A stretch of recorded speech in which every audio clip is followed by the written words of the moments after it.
নমস্কার বন্ধুরা, সত্যানুসরণ চ্যানেলে আপনাদের সকলকে জানাই স্বাগত।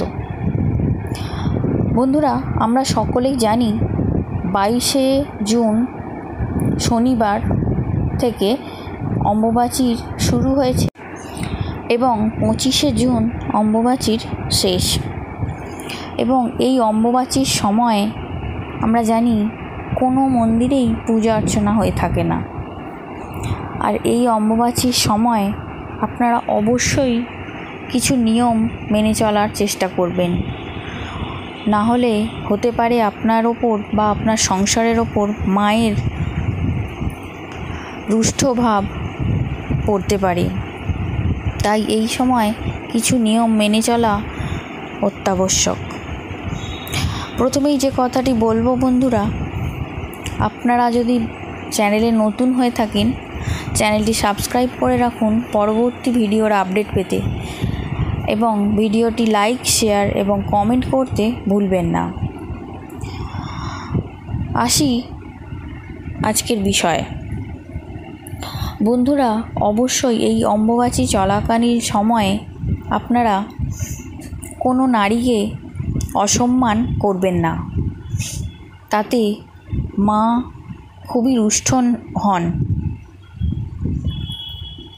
এই সময় আপনারা চেষ্টা করবেন খুবই সাধারণভাবে জীবনযাপন করার, এবং কোনো নারীকে আঘাত করবেন না বা তার মনে আঘাত দিয়ে কোনো কথা বলবেন না, বা কোনো নারীকে আপনারা কটু কথা বলবেন না। তাতে ভগবান খুবই রুষ্ট হন এবং তার হয়তো রুষ্ট ভাব আপনার ওপর বা আপনার সংসারের ওপর দেখা দিতে পারে।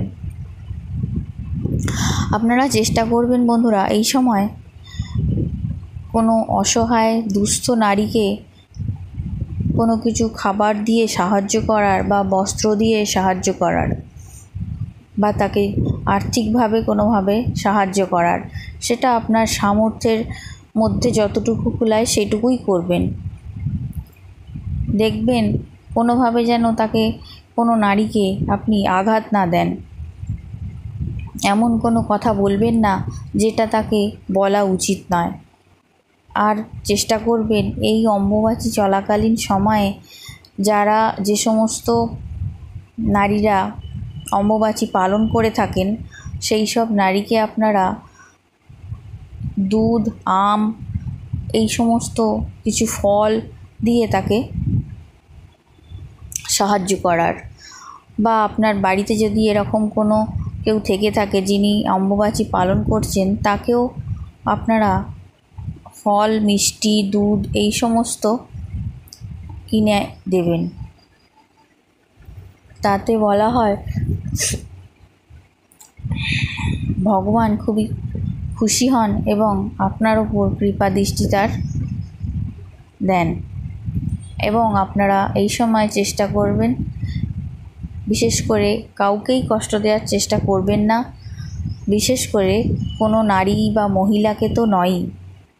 এই সময় আপনাদের সদ্ব্যবহার এবং আপনাদের সাহচর্য আপনাদের দেখাবেন সেই মহিলাদের প্রতি, কোনোভাবে তাদেরকে আঘাত দেবেন না। এই ছিল আজকের ভিডিওটি। আপনাদের যদি ভিডিওটি ভালো লেগে থাকে লাইক, শেয়ার, কমেন্ট করতে ভুলবেন না এবং চ্যানেলটি সাবস্ক্রাইব করে যাবেন। ভিডিওটি শেষ পর্যন্ত দেখার জন্য ধন্যবাদ।